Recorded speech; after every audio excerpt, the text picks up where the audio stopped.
I was still doing my A-levels at school when we first went out. Then I went to uni.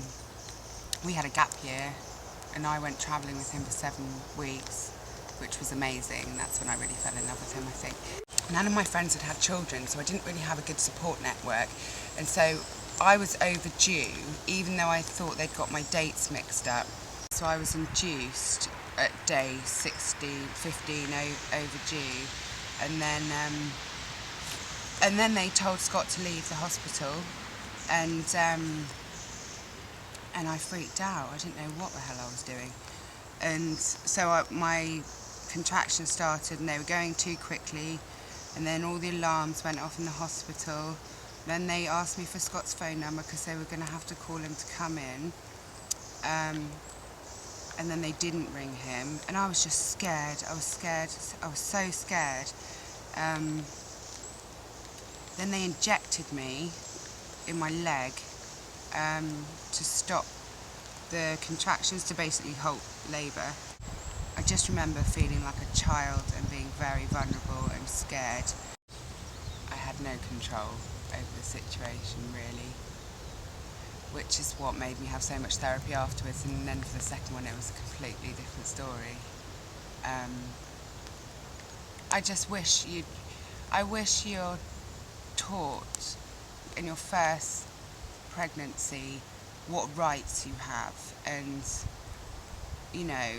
that we are here as human beings to multiply. That is an innate, natural feature that we're born with. So for them to make it so complex, and you have to have your baby by this time, and if you go one day over that, you might put your baby at chance of killing it. It's like, that's so wrong, because we're all different. We're all so different. Even though we're all humans, we couldn't be more different. So, this whole cycle thing, if you've got a longer cycle, you'll probably have a longer pregnancy. It's so right. But now they've stopped all of that, saying that, and you have to have it by X date, which is a load of rubbish. And that's what I'm quite passionate about now. Whenever any of my friends are pregnant, of informing them of exactly what I learnt from mine. Have a go? And you want to go? Vividly remember coming home. I took a little video the next morning of Scotty with Barnaby, and it was like his daddy with his baby, and his mummy in the car crash victim. Because I just felt like I'd been in a really bad car crash. I couldn't talk about the birth for 6 months more.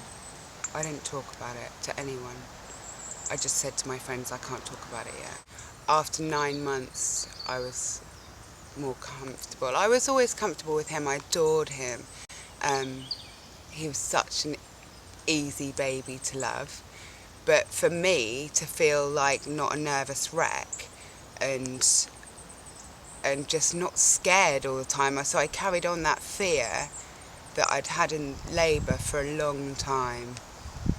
That was always in me, that anxiety, high alert, panic, a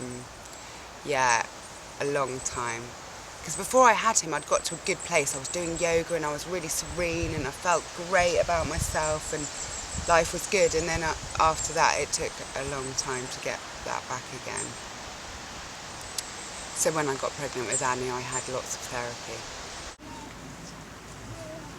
Got into the hospital, I had like a blanket over my head because I was on all fours on the trolley, and stopping for contractions. They literally got me in the lift, got to the top of the stairs, into the delivery suite. Flo Crawley, who was my midwife, who's amazing, had already filled the bath up for me, the pool. Got there, and then that was it. I let it go. I had my first major push when I got there.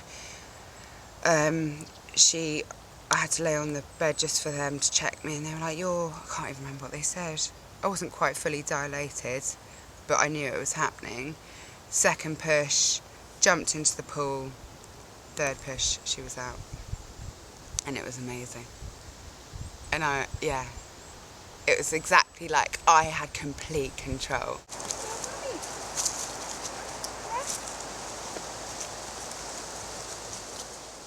best parts of being a mum. The laughter, the love that Annie and Barnaby have for each other and us, but just listening to them. I find myself just listening to them for hours.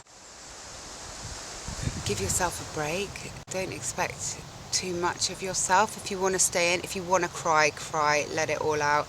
It's totally fine to just, I needed to hibernate after my first birth, and everyone's like, oh, you need to get out. And I was like, no, I just needed to look after myself and love myself and nurture myself and the baby, because without you being okay, you can't look after anyone else. So you have to make sure you are okay. Don't worry about if, mother-in-law wants to see them straight away, or just be really selfish when it comes to your first. Do what's right for you. We all know in our gut, really, and trust your gut and your brain, and don't let anyone tell you what to do, and don't feel pressured by other mothers who seem to be finding it all so easy, because actually on the surface everyone makes it look like they're finding it easy when in fact most people aren't. So just give yourself a break.